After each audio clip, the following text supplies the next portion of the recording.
Right, so hello, welcome back to the channel, and why are clubs so reluctant to spend in January? I mean, I know why normal people don't really spend a lot of money in January. Christmas has left them broke, New Year's has left them broke, January, dry January, and a lot of people will just try and save money. But why are a lot of football clubs, and specifically the Premier League, trying to save their money as well? But before we get into that, if you guys could share the video around and subscribe, why not? It's free. We're trying to hit 350 subs as soon as possible. Every little helps with that, but now we'll get right back into it. I mean, let's be honest, this January transfer window, it's been so dry. No one's really even been linked with anyone.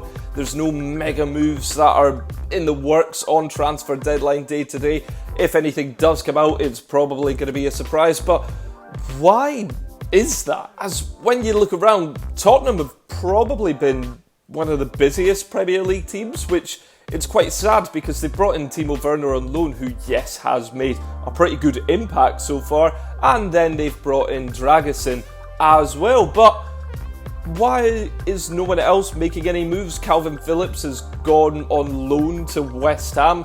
He'll be wearing the number 11 there, which for a centre defensive midfielder, my goodness. But he'll be there, but no one else is doing anything. Even back to last January, Chelsea and Arsenal had the whole Mudryk saga where Chelsea ended up beating Arsenal for the signing of Mikael Mudryk from Shakhtar Donetsk. It was about 88 million, 100 million pounds for him. Then you also had the likes of Cody Gakpo going to Liverpool, Leeds, Bournemouth, all these clubs at the bottom end, they were spending a lot. There was a plethora of teams going out, spending big in order to either secure safety, get top four, or win the league. Just whatever their clause was, it was to go out and help them. And that's sort of what the January transfer window is supposed to do anyway.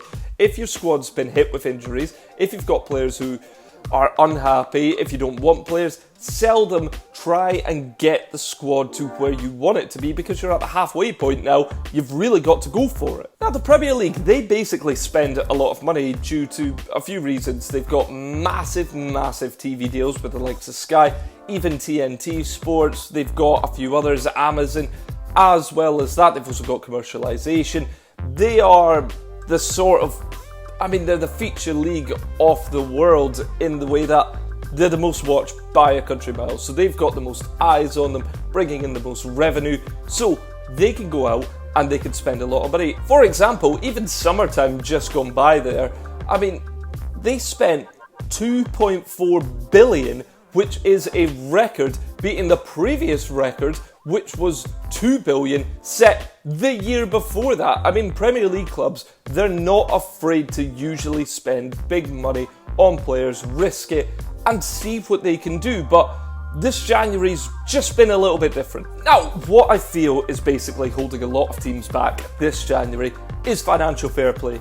And that has been in the media a lot recently, and it's all due to predominantly 3 teams in the Premier League, kind of 4. You've got Forest, Everton and Man City. Everton have already got their points deduction. They're going to try and get that reduced, but we'll wait and see what happens there.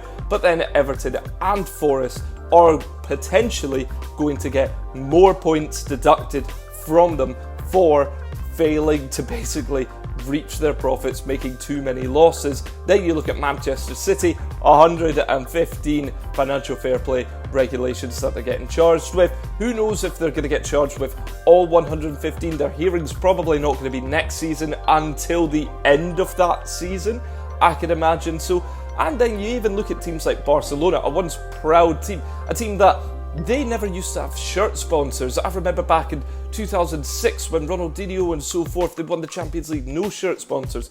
They were proud, and then they started taking more money in. Their stadium's now not the Nou Camp, the Camp Nou, it's the Spotify Camp Nou. Their shirts are now got different logos on it from different artists such as Drake, and it's all a bit sad to see, really. And I think teams in the Premier League who have been spending a lot of money, the likes of Newcastle, Chelsea, who previous years, yes, they've spent a lot of money and they've not really sold anyone predominantly to get that money, even likes of Manchester United in there as well. Arsenal have made their big spending, even Liverpool as well, a team notorious for not making a lot of big deals. They have brought in a fair amount of talent, and all these teams, they almost don't have the money to actually go out and buy players because they're not selling players at all anymore, especially because as well, they're not going to go out and risk getting financial fair play rules deemed against them, as they've seen the likes of Everton, Nottingham Forest and Man City are going to be having. There's no point in them doing that. Now, what you also have is the fact that players are completely overpriced. Inflation is a thing. Things go up in price. It's just how it happens. People say, how is Zidane 50 million, Maguire's 80 million? Realistically, in the market, Zidane would be worth 300 million, I imagine. So that's how inflation works. That's how time works. I mean, you've got players in the Scottish Prem who cost more than the likes of Pele. That's just how things happen.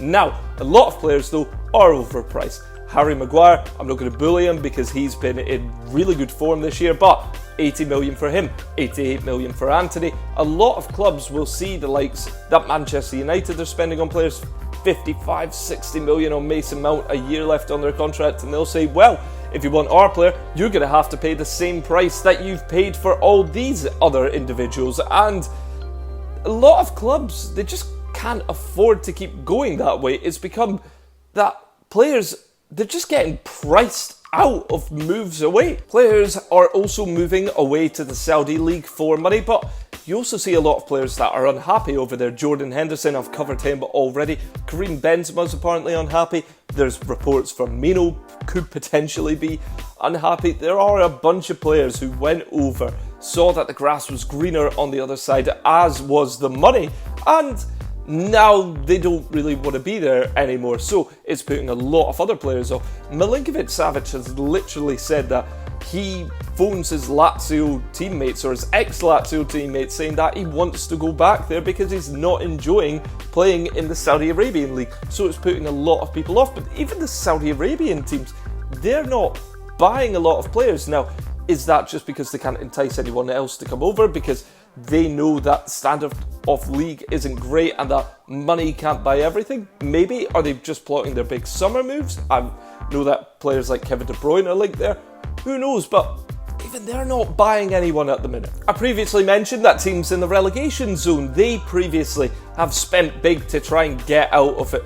Basically, the likes of Leeds, the likes of Bournemouth, the likes of Sheffield United in previous years and so forth, they've all tried, spent money, some have worked, some haven't, some have gone down, some have stayed up, but a lot of teams nowadays, they're just not spending the money in January because if they go down, there's no guarantee that they actually come back up. The Championship is a notoriously difficult division, and a lot of teams, maybe they just don't actually want to risk it. They don't want to risk having a lot of money and a lot of overpaid players that they're going to fight for maybe a few months, but then if they're relegated, they want to move on, then they're going to have to sell them for a loss. They lose out on money, they're losing out on Premier League money.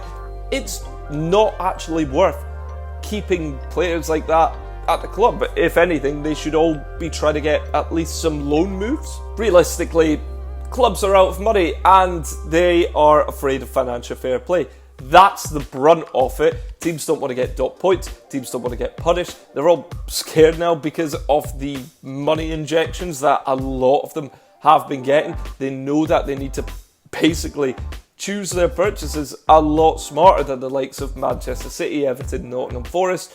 They really need to calm it down because they don't want to be a club who gets dot points, relegated, titles taken away, trophies taken away.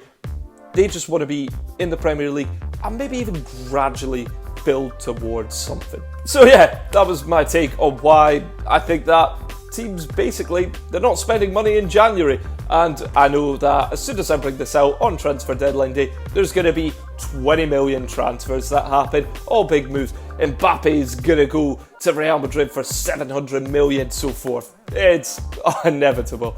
But let me know what you guys think in the comments below. Why do you think clubs aren't spending money? I'd love to know your thoughts, and if you agree with me, if you could like, share, subscribe, it's all free, doesn't cost you a penny, so that would be rather nice. Thank you so much for watching, and yeah, cheers.